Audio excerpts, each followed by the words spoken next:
I left home when I was 16. At 18 years old, I got sent to a detention centre. And I was doing weights in there, and I quickly recognised, and so did the prison officers, and so did the other inmates, that I was stronger than everybody else and had a better physique. When I used to read the magazines, you know, as a kid, I mean, my father died at 13, so I didn't really have any close role model.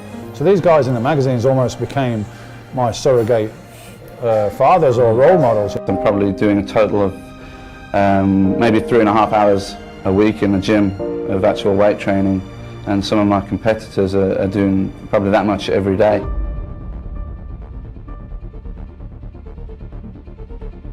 Dorian Yates, 6-time Mr. Olympia. The Shadow. He is considered to be the Yoda of bodybuilding. I swear you! Yeah! I got it! And I got the privilege to go train with him.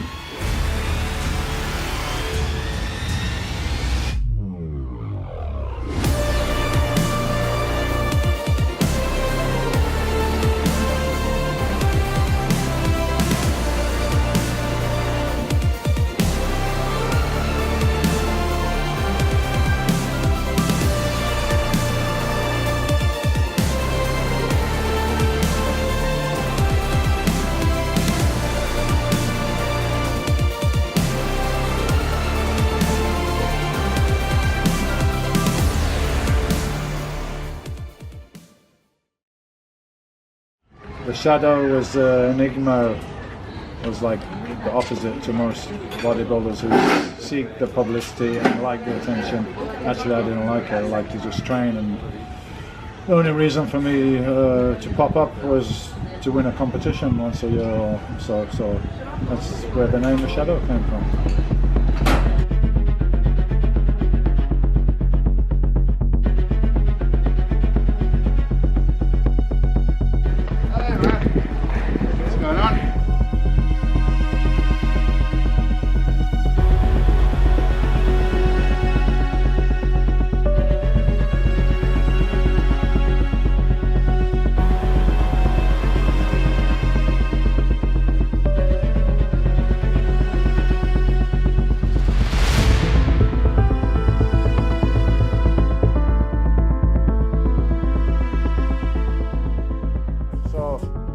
Start on here, but we're going to do one set of pull downs just to warm up and to get the connection with the lats as well.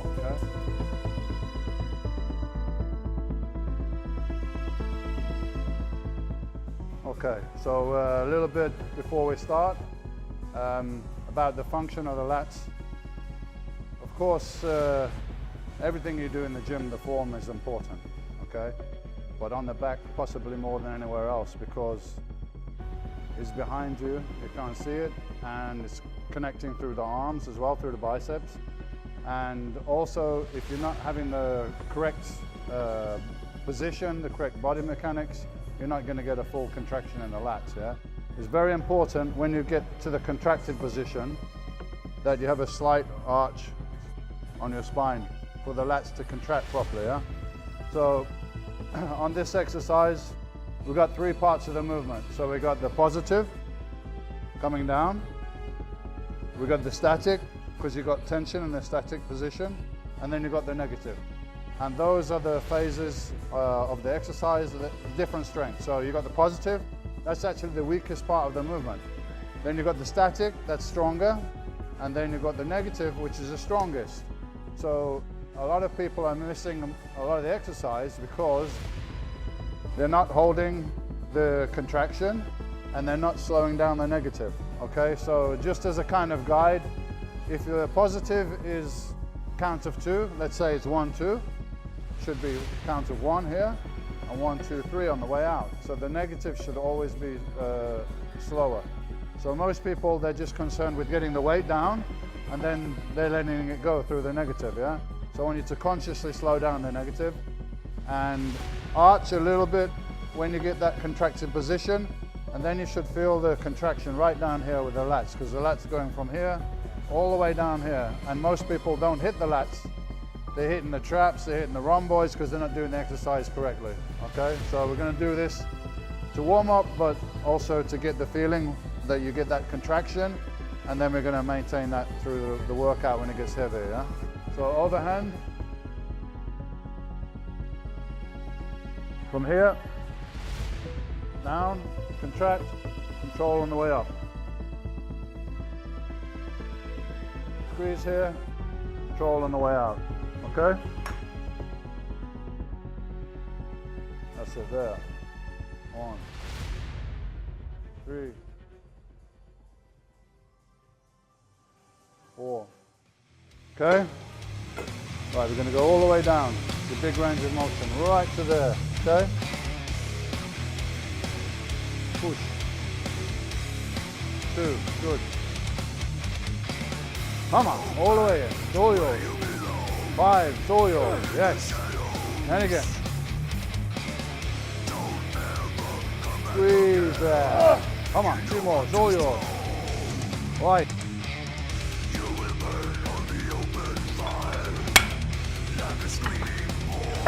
Up a little bit more.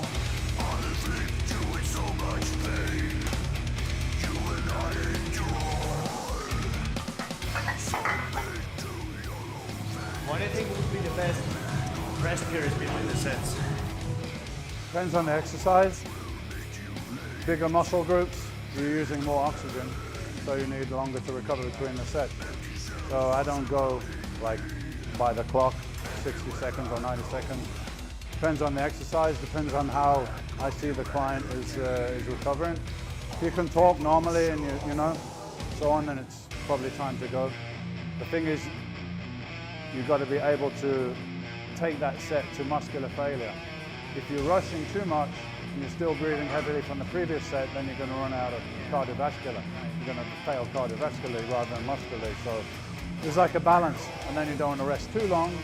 If you rest too long, then you lose some intensity of the workout. So it's just when you feel that you're ready, you can give 100%. It's going to be much longer on like legs, squats or leg press or deadlift, something like that, than a bicep curl. So just go by how you're feeling. You look like you're ready to go now. Yeah? Okay? Okay, go. 1. Push. 2. Easy. 3. And again. 4. Let's go. All the way in. Push, push, push, push, push, push. That's yours. Let's go. Push. Number 6. Squeeze it in. Squeeze it in. 2 more. Come on, we got 2 more there. Power through the lats. Drive the elbows. Drive the elbows. Squeeze it in. Last one. Come on, everything now. Everything you got. Everything in the lats. Push. Squeeze it in. Squeeze it in. Squeeze. Hold it there. Hold it there. Slowly. Coming up slowly. Go. Okay. That's failure. 1 set done perfectly to failure. We don't need to do any more than that. Move to another exercise. So we're going to do 8 reps. Okay. 4. 1. 2. 1, 2, 3. Right, a little bit closer with your grip this time. A little bit. Okay, man. Let's see what you got here. Pull. 1. Pull. 2. 3. 4. Strong. Come on. Oh. Pull with the lats now. Let's go. Oh. 2 more. All the way. Come on. All the way down. Pull. Pull it down. Grind it. 1 more. 1 more. Come on. Power. Pull. Squeeze it in. Squeeze it in. Squeeze it in. Slowly. Okay, nice. Good set, man. Good set. That's the failure.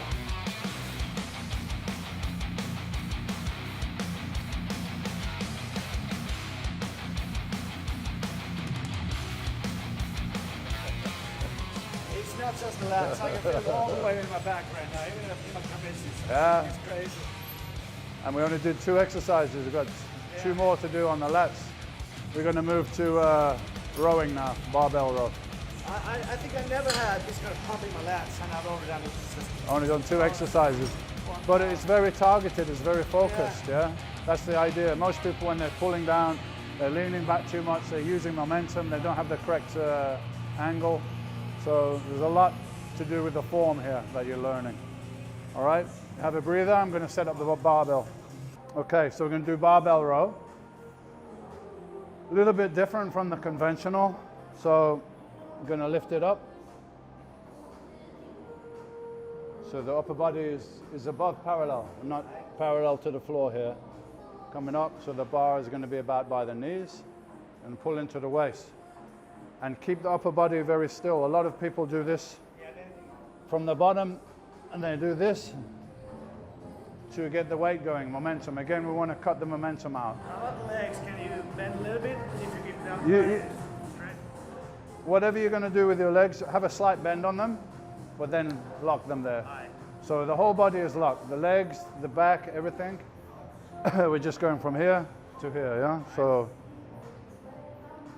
when you pick any barbell from the floor, you want to have your shins near to the bar. You don't want to be back here picking it up because you put your back in a vulnerable position.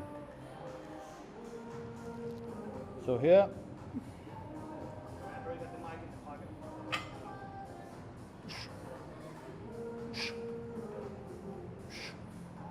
So you can see legs are slightly bent. Once I get that position, I'm holding it, holding the legs, I'm holding the back. There's no body movement, there's no leg movement, nothing at all. Just into the waist and back down again, yeah? So let's try this just to warm up. Should be pretty light for you. Medium grip. Yeah, like shoulder width.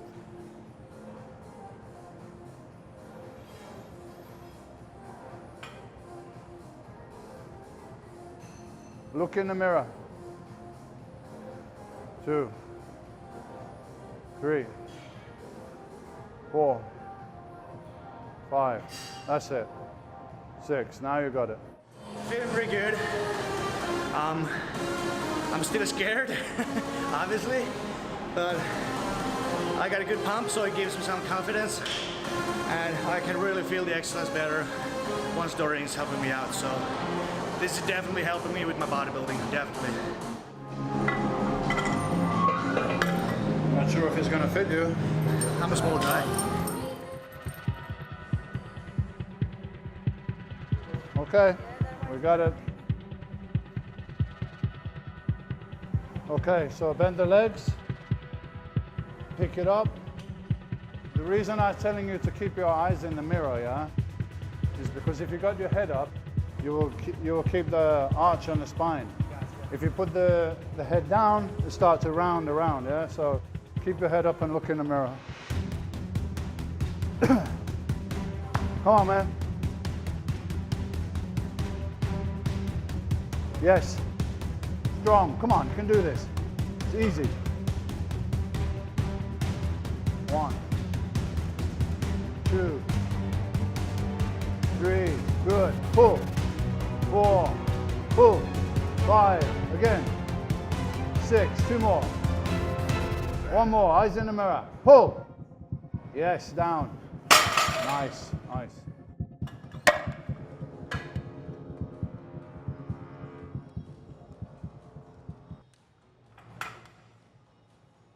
We're going to do some cable where we really concentrate more on the... Get a squeeze, as long as I get power Just up. get it in there, yeah. Just get it in Control. there, yeah. But it looked good the last set. Yeah. Just remember to I keep... like the elbows, and the stretch go sideways, or just try to pull. However it feels natural. You should be pulling close to your body like this. Yeah, not trying to come out here, yeah? We're going to do that afterwards.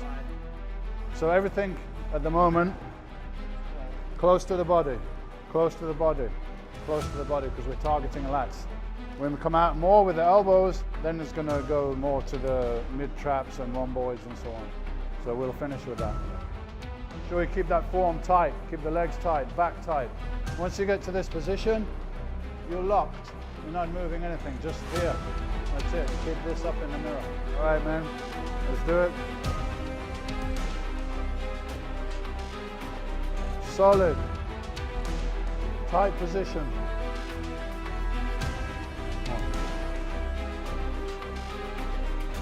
Power back. Yeah. Pull. 1. Pull. 2. 3. Tight. 4. Pull. 5. Again. 2 more. Right up. Come on. Up. Try 1 more. Up. And down. Good. Good set. 6 full ones and 2 half reps. Good, man. Good job. So we're done there. See how heavy you're breathing now? Because you're involving the legs as well a little bit to stabilize the lower back, the lats, everything. So we do a combination, some free weight stuff like this and some machines that both have advantages and disadvantages. So we use a little bit of both. This is some heavy ass training. Yeah, this is definitely called high intensity. Quality over quantity, that's the key. So, medium grip.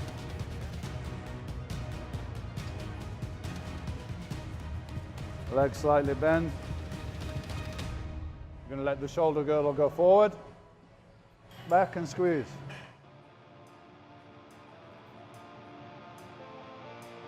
So no need to totally collapse forward like this, yeah? Just let the shoulders go forward and back. And squeeze.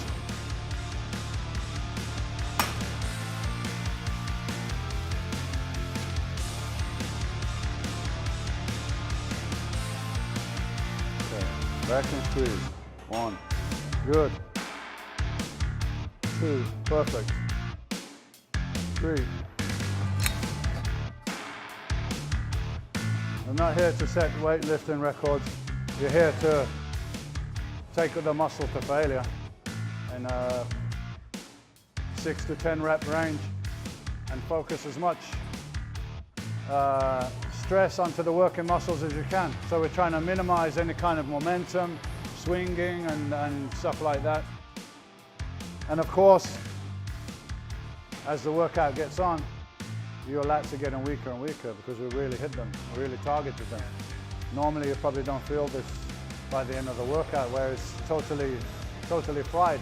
And that's why we're moving now a little bit more to the upper back, which is, normally people need more on the lats. If you look at bodybuilding competitions, you usually see the upper back is okay, but the lats are not developed because people don't target them properly. Now you know how to get in there and target the lats, especially the lower lats. And now we're shifting a bit more, as I say, to the upper back. You got this one? Last one on here, man.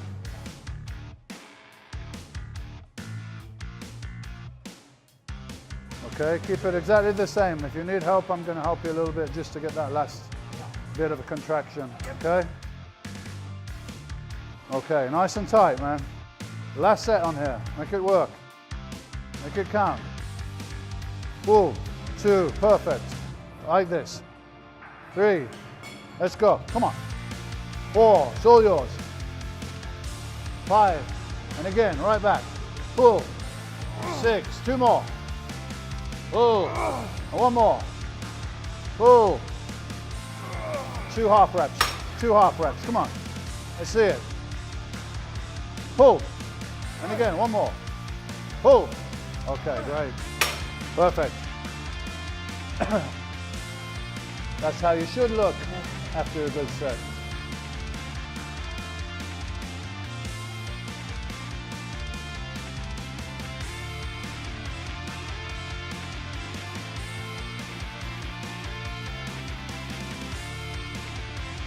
So you're going to have a little rest now. What are we going to do? We're going to do one exercise for rear delts. Because everything we've been doing has been working, you know, we're pulling back, so we're working the rear delts. It makes sense to do it today rather than do it with the shoulder day. So we're going to do one exercise for rear delts, and then we're going to finish with some deadlifts, which is going to work the whole back and finish the whole back. And then you will be truly fucked, my friend. Yeah. He looks fucked already. Yeah, I feel like I've been training legs for an hour. Yeah. But it's only back and 5 exercises. So. Yeah, what we did, 3 sets of pull over, 2 sets of pull down, 3 sets of rows, and 2 sets of rows. So we've done 10 sets all together, including warm-ups. And that's all we need to do. We're going to move a little bit now. One exercise for rear delts and deadlifts, which just finishes everything off. It works the whole back together. And doing deadlifts at the end of the back workout, you're not going to use so much weight, so it's safer, and we're going to do it so it targets the back rather than using the legs too much.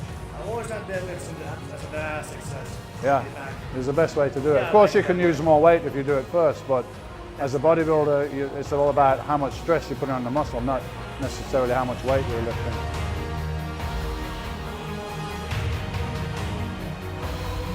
We can do dumbbells or we can do machine. I'll do machine today because you've been doing a lot bent over as well. So give your back a little bit of rest while we do this. So back and squeeze. 10 reps with this to warm up, and then we see what you can do for the second set. Yeah. Yeah. In there, man. Squeeze. 1. Good. 2. 3. 4. 5. 6. In there. Come on. 7. Still breathing heavy, huh?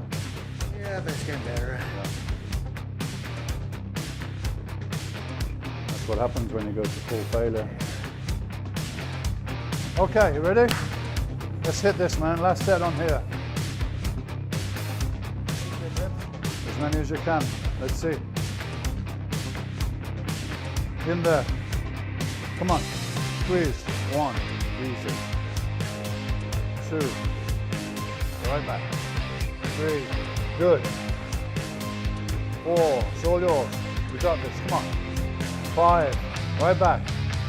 6. And again. 7. Push. Let's go. One more. Squeeze back. Squeeze, squeeze, squeeze, squeeze, squeeze, squeeze. And slow. One more. Push. Squeeze it back, squeeze it back, squeeze it back. And slowly in. Bam. Well, slow as you can. Good job, man. Just one more exercise to do now. You're finished for today. Okay? Yeah. We're going to do some deadlifts. Couple of sets.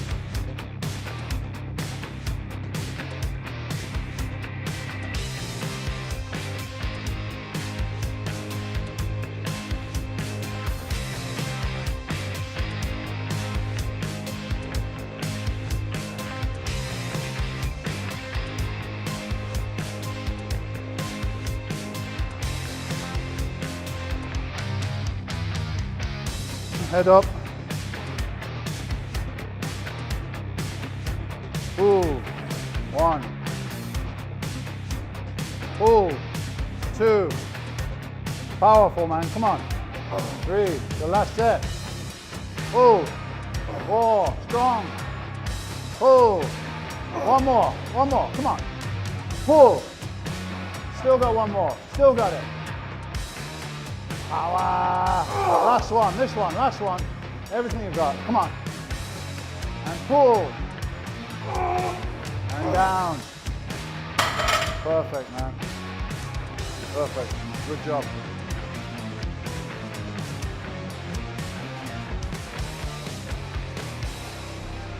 That's how you should look at the end of a back workout.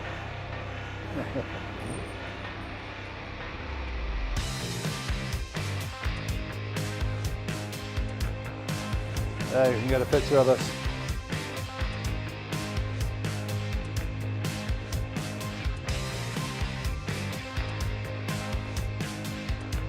Picking up a lot during the workout.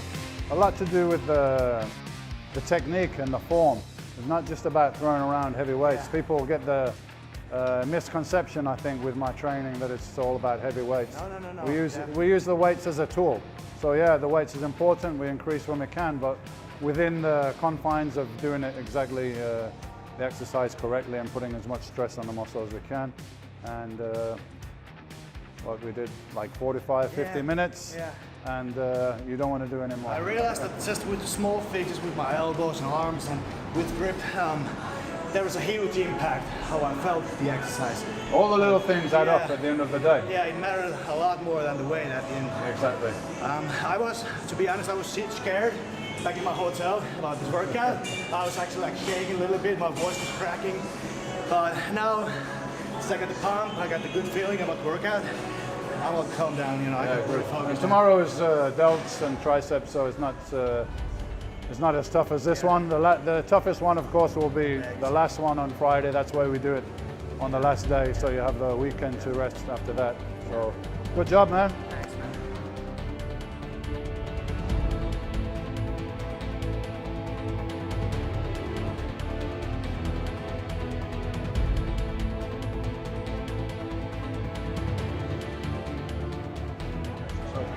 If a person trains like yourself and he doesn't have a training partner and he can't do force reps, what do you recommend for this person to do? Like drop sets or rest pause?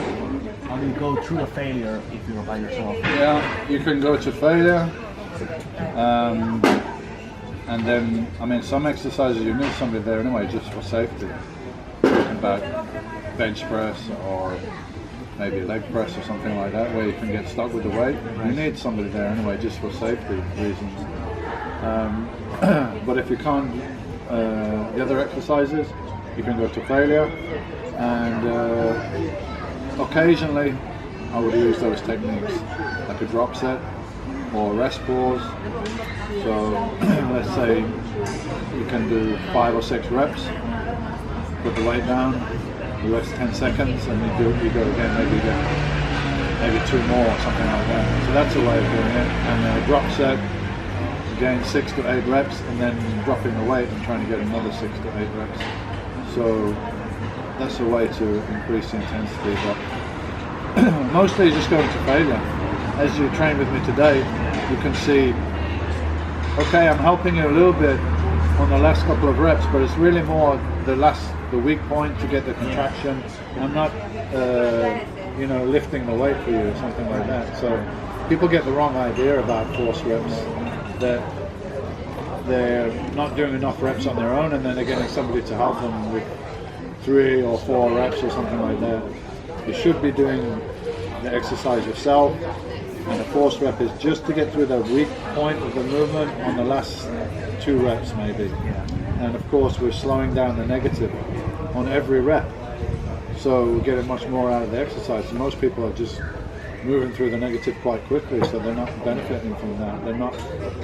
They could go to failure, like, okay, you're doing a bench press, I'm going to failure, I can't do any more, on a positive, but you still have a lot left on the negative. So in order to tax the negative, always slow the negative down. That's why I was telling you to slow the negative down. Do the negative more slowly than the positive. That's the rule. That way you're going to get more out of the exercise, because you're going to exhaust the positive, the static, and the negative. So you don't need a lot of force reps if you're doing it properly. So control the negative, do the exercise to failure with good form as we were doing today. You see how much difference it makes. Just body position, controlling the weights, slowing down the negative, all these things are making the exercise more intense. The mental side, I realized, I really focused the last 10 seconds before I started the set. Just get my mind into it, so I can really focus on the movement. So I'm not just talking to my trainer and then start doing difficult sets. Well, you should be getting your mind right first of all before you even go to the gym. It's like you've already visualized what that you want to do that day. You should look, this is what I did last week, and I want to improve on this. If it's 1 kilo in the weight or 1 rep or something, try to beat the last workout. So you have this in your mind when you go into the gym. So you already know what you're going to do, what order of exercise, what you're going to do, what your goals are. And then you take a few seconds, as you say, maybe 10 seconds before the set to, okay, confirm that what I'm going to do, get the mind right. And you only give out physically what you're prepared for mentally. Right. So if you're going in there casual and you're talking to your friend, you're not fully focused, you're not fully committed. Right. But if you're saying to yourself, before you go to the gym, I got this to do, this is my goal and this is very important to me and this is why, because I want to build the physique or whatever it is you want. And you have this in mind, and the fact that it's temporarily uncomfortable to go to failure or push to your limit, it's uncomfortable, but it's only for a short time, it's for a minute, and your goal is greater than, you know, Right. wanting to not be uncomfortable, Right. so that you go through it. So you have to know what your goal is and you have to know how important that is, otherwise you won't push through that sticking point. So whatever you need to motivate yourself to do that. This is one of the reasons why you had the training book with you, right? Absolutely. You had the diary, so you knew what you did last time, and we had to do a progress. You know, 1 kilo or 1 set or repetition. And if I did some change to my training, okay, I'm going to train more frequently now, or less frequently, or something. I could make that change, and I could do it for a few weeks, and I could see what effect that change had. Yeah. The same thing we were talking about getting ready for a contest, and the fact that I over dieted a few times. How did I know that? Because I had the record, I could look back, I had pictures every week, I had weight, I had all these statistics every week that I could look back and say, hey, you know what? Well, 6 weeks before the contest I was already in shape, and then what happened? I was just losing muscle size the last 6 weeks. So you look back on the diary, what went wrong? What went wrong, and avoid that the next time. And then you get, you refine your system of training or getting ready for a contest or whatever it is, having all that feedback. If you're just going in the gym and just guessing, and this is the biggest nonsense, go by your feelings. I said something once that was, they put in the magazines back then, because they used to have this instinctive principle. I said, what do you think about the instinctive principle? And I said, I think it's bullshit, instinctive. If I follow my instincts, I'm down the pub and I'm chasing women. That's my instinct. Not to get under a 400 or 500 pound squat and go until I feel like I'm puking. It's not my instinct. I'm doing it for a reason, because I have a goal. And the goal is greater than the discomfort that I have to go through. As simple as that. It's been now like 6 months. It's kind of like your comfort zone, right? So if you when you go through failure and over your comfort zone, you go over your instincts, because your body's saying stop, stop, stop, but you still keep going. Exactly. So you have to have a reason to keep going. Right. You have to have a motivation, whatever that is. You can imagine different things in your mind, whatever works for you. I used to call it "fuck you" motivation. Like fuck you to everybody. Everybody who thought I can't do this, or I used to like to use this motivation. Like, I'm going to show everybody. You know, everybody that thinks I can't do this, this is for you. I'm going to show you. So I use that motivation. It depends, you know, different little tricks, whatever works for you. But you have to know why you're there and what you're going to do that day. It's important. It was a journalist, bodybuilding journalist from UK called Peter McGough, working for a small magazine. I can't remember the name of it at the time, but